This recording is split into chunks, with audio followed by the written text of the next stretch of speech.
The first sound I noticed from the apartment above me was a scrape. Just one. Slow. Heavy. Like someone dragging a piece of furniture. A few inches and then stopping. I checked the time. 11:47 p.m. and rolled over, already annoyed. Upstairs neighbors. It happens.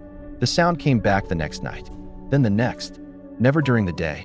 Never more than a few movements at a time. A long drag. A pause. Sometimes another drag. Sometimes nothing.